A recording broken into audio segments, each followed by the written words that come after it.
Thanks for logging on to Wayne.com for another edition of Inside the Zone. He's Blake Sebring. I'm Glenn Marini.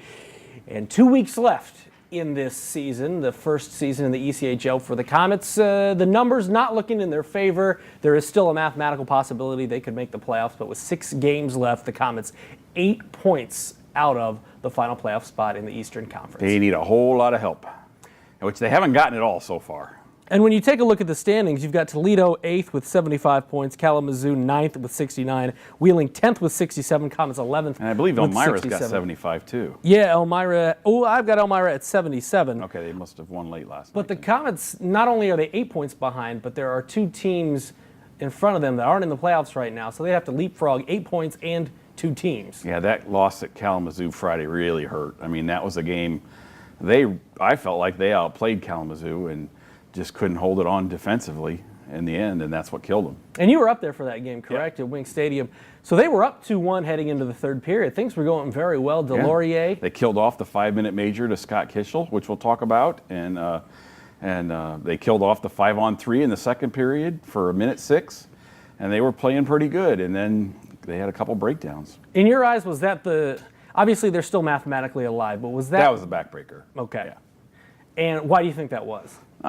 For one thing, if they'd have won that game, they'd have had a good winning streak going here. They would have had, maybe they would have put more pressure on the teams ahead of them. They probably would be past Kalamazoo right now, and they'd be on a roll after scoring so many goals, even though the competition was very weak this weekend. But scoring that many goals, and they did what they had to do, They finally scored a bunch, and they'd been on a real big roll heading into this weekend. Playing Reading at home on Wednesday and then going to Elmira where they've always played well. They could have really made some damage. Obviously, they played very well, especially offensively, Saturday, Sunday. Mm-hmm. But after the loss at Kalamazoo, did you see any slumping the shoulders, or was it kind of because they knew that most likely that was the end of it? They knew that really, it took, the very little part that they had of their own control, that took care of it. They needed a lot of help the rest of the week, and Toledo beat Wheeling twice. That didn't help them. They needed a lot of help from everybody else at that point. All right. Well, let's talk about the Kishel play because on Saturday morning you received the email that Kishel has been suspended for 2 games for a boarding penalty. What did you see in that? Because Kishel, that's not really his MO. No, it's really not. I think he had like 14 penalty minutes before that, and I thought it was a legitimate boarding call, a major. I had no problem with that. The player was going in at an angle, and then his leg bobbled like he was lost his balance a little bit, and that just happened to be when Scott hit him in the back. Legitimate call. Scott didn't intend it. It happens. It's that's an unforeseen circumstance type thing. He can't know the guy's he's gonna lose his balance, but it was legit. It was a legitimate call. I didn't think it deserved a suspension. He's not a repeat offender, especially not 2 games. 1 game at the most if you want to send a message. I guess the guy they went on, the Kalamazoo player, got hurt pretty good, his shoulder. But it wasn't, it certainly wasn't a vicious hit or anything like that.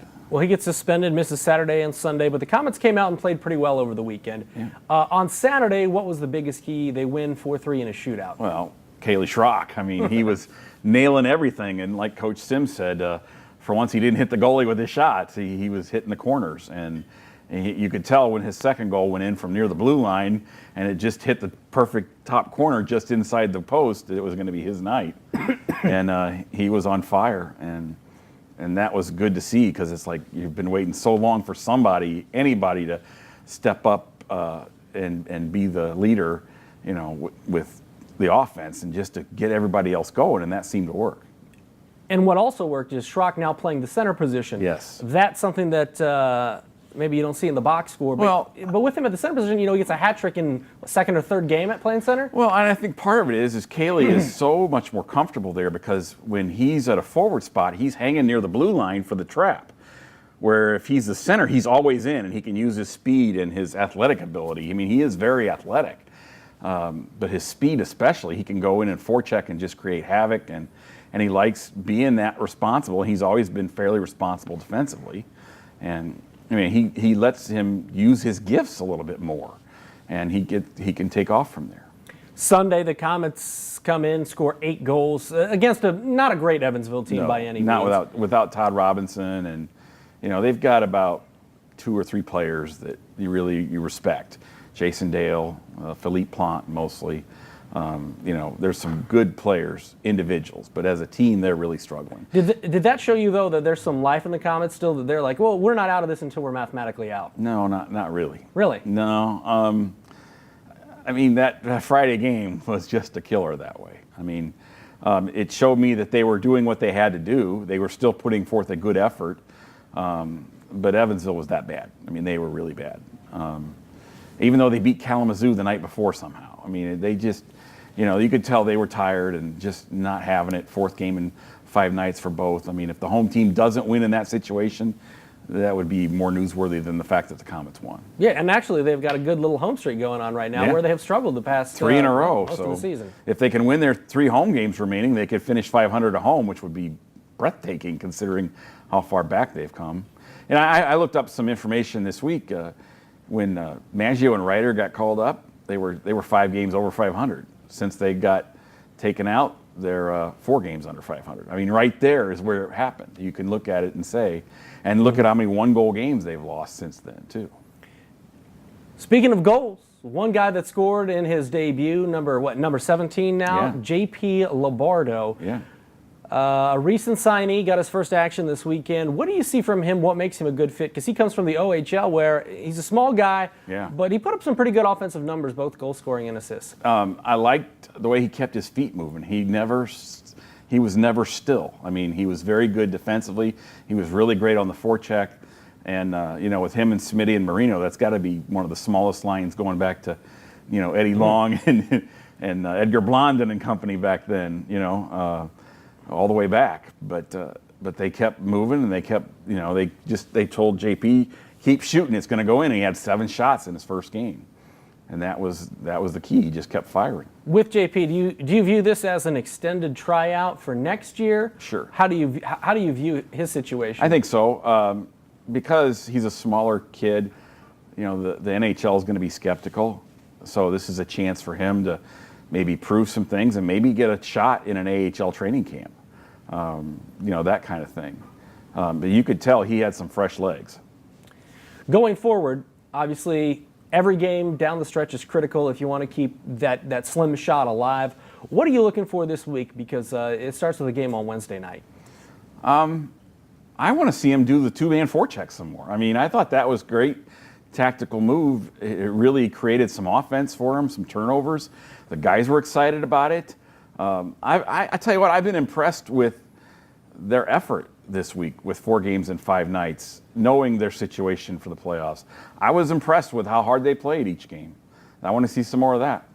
I think one of the things that's interesting when you take a look at the schedule is that they played a lot of teams this past week, or some teams this past week, that aren't in the playoff hunt. Or Greenville had 12 guys coming in. They signed 2 guys off the bus, played with 14 that night. Yeah, there were some situations. But going forward, the competition is fierce because they're playing teams that are all either in the playoffs right now or just outside the playoffs. Or looking for playoff position. Right, or looking, especially with Reading this week. Yeah. They want to be number 1. They want home ice the whole way through. So going forward, the schedule is going to be much tougher this coming week and the week after that, with teams still alive for playoff possibilities as opposed to this past week. Yeah, but that's okay. You did what you had to do. Maybe you got some momentum, which they've been struggling mightily to get. We'll find out Wednesday night in the first 10 minutes. We really will. It's the first game of the week. It's a home game on a Wednesday. The crowd won't be that big. We'll see what kind of energy they generate. You feel like you got to win every single one out from here on out? I think you do anyway. Why not? Really. You've struggled all year. You think you're a better team than you are. Well, there's a chance to prove it. You're against these good teams too. All right, 6 games, 8 points out of the final playoff spot. We'll see if the Komets can rally. They've done it before in the past. Really finished the season strong, but the numbers not looking. It has been a trend. Yeah, that has been an Al Sims thing, as the team finishing the season strong. So don't count them out until it's all over. Well, they got an uphill. Like I said today, they got a slingshot around the sun to get some speed to get a chance to catch up. And we'll see if that slingshot takes off on Wednesday as they take on Reading. But for now, he's Blake. I'm Glenn. We'll see you next week.